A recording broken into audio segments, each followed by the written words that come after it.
Hello everyone, कैसे हो सब। Welcome back to the session. So आज हम लोग ना आपके क्वेश्चन से एड्रेस करेंगे। ओके आज के क्वेश्चन में मैं एक स्पेशल गेस्ट के बारे में बात करने वाला हूँ जो आप लोगों को इंपॉर्टेंस बताने वाले अर्ली प्रिपरेशन के। तो चलिए सर से जानते हैं पहले।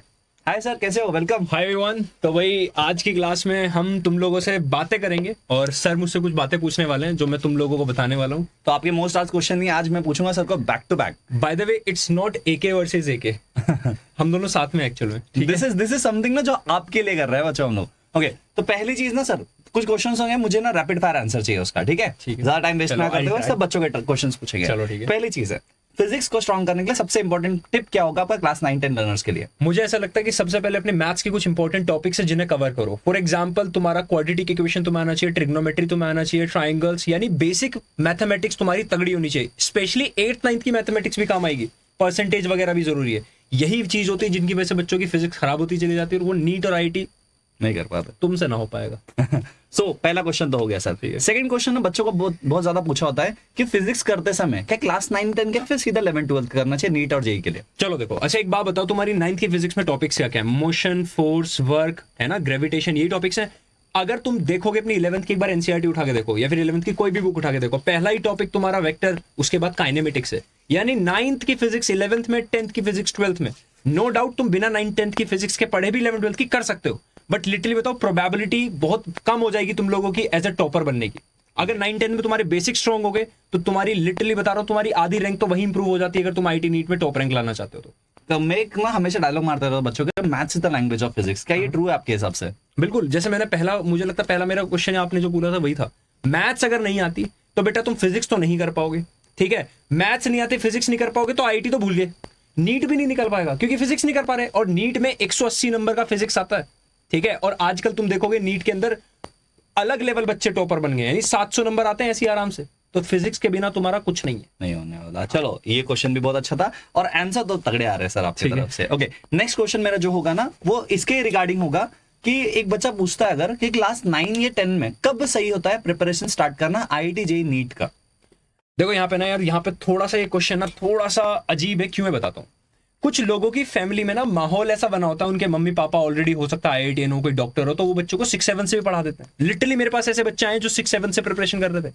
फिर कुछ बच्चे आते हैं जो 8th से शुरुआत कर देते हैं। ठीक है, लेकिन मुझे जो एक परफेक्ट टाइम लगता है वो तब लगता है जब बच्चा 9th के स्टार्टिंग में होता है, क्योंकि तब तक उसका बेसिक्स पूरा खत्म हो चुका है और वो इतना ज्यादा प्रेशर लेने की भी जरूरत नहीं है। बट 9th सबसे परफेक्ट टाइम है if you want to score top 100 rank in IIT और नीट। अगर तुम अच्छे डॉक्टर इंजीनियर बनना चाहते हो तो 9th की शुरुआत सबसे परफेक्ट टाइम है। और उसकी शुरुआत ऐसे टीचर्स के, भाई इतने अच्छे टीचर्स तुम्हें मिले तो 9th-10th की फिजिक्स तुरंत से खत्म कर डालो।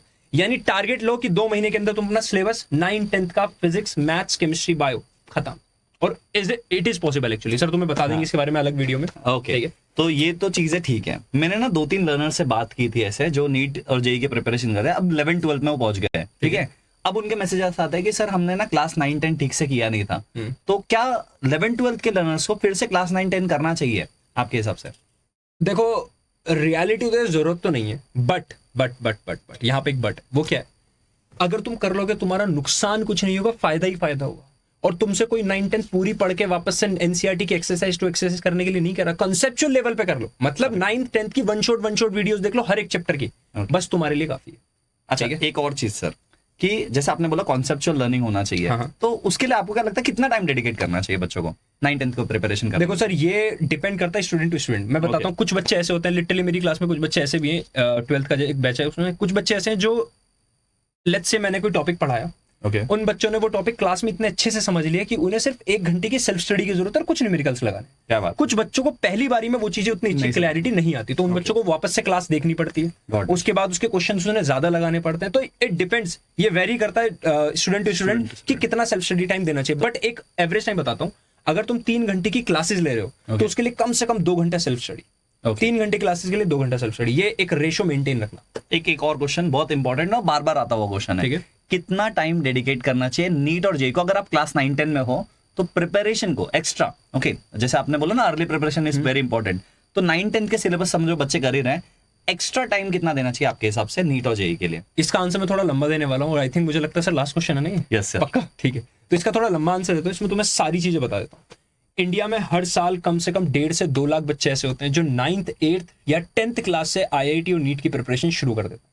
उनमें से कुछ बच्चों को कोटा भेज दिया जाता है, कुछ को दिल्ली भेज दिया जाता है, लेकिन कुछ बच्चे जरूरी थोड़ा ना हर बच्चा वो अफोर्ड कर पाए, बहुत महंगी महंगी कोचिंग से लाखों में बात होती है।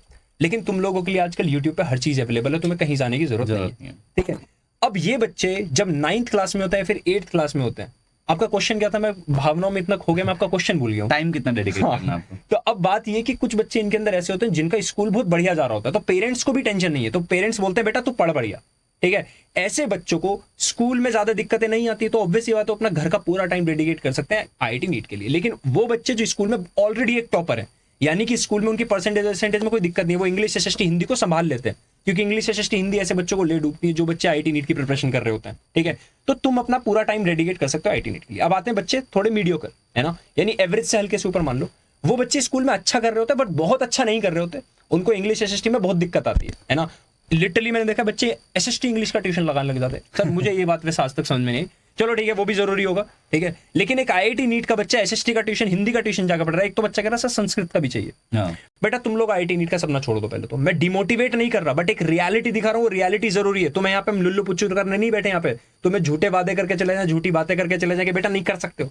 अब तुम्हें हिंदी के ट्यूशन की जरूरत पड़ रही है, तुम्हें संस्कृत के ट्यूशन की जरूरत पड़ रही है, तो टाइम डेडिकेशन की तो बात ही नहीं है। ठीक है, तो पहले अपना ये सोचो कि तुम क्या रियलिटी में आईआईटी नीट करना भी चाहते हो। आईआईटी नीट करने वाले बच्चों के बहाने नहीं होते कि सर स्कूल में इतने प्रोजेक्ट, स्कूल में इतना होमवर्क। एवरेज और टॉपर में एक सबसे बड़ा डिफरेंस ही है, एवरेज बच्चा हमेशा चीजों को लेकर रोना जानता है और टॉपर बच्चा उस रोने की जगह उसका सॉल्यूशन ढूंढता है कि मैं टाइम को कैसे मैनेज करूं। एवरेज बच्चा टाइम मैनेजमेंट की वीडियोस देखता है, टॉपर बच्चा टाइम मैनेजमेंट खुद बैठ के बनाता है कि मुझे इतना टाइम बढ़ना है।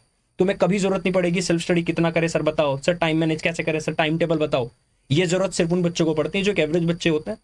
अगर तुम एवरेज से टॉपर बनना चाहते हो ये डिसीजन खुद लो लाइफ में, ठीक है बस। और टाइम की तुम्हें कोई जरूरत नहीं है, टाइम लिटरली बता रहा हूँ, तुम कितना टाइम दोगे वो तुम खुद जान जाओगे तुम्हें कितना देना है। मुझे बताने की जरूरत नहीं कि तुम्हें 4 घंटे देने हैं 5 घंटे, ये तुम खुद डिसाइड करोगे। सर एक चीज मैं लास्ट में इसमें ऐड करना चाहूंगा और पूछना भी चाहूंगा आपको कि ना बहुत बच्चे ना मुझे स्टेट बोर्ड से भी मैसेज करते हैं, कोई बिहार बोर्ड से, कोई महाराष्ट्र बोर्ड से, ऐसा कि सर हम लोग क्रैक कर सकते हैं क्या हम सीबीएसई आईसीएसई वाले बच्चों को कम्पीट कर सकते हैं? क्या लगता है आपको?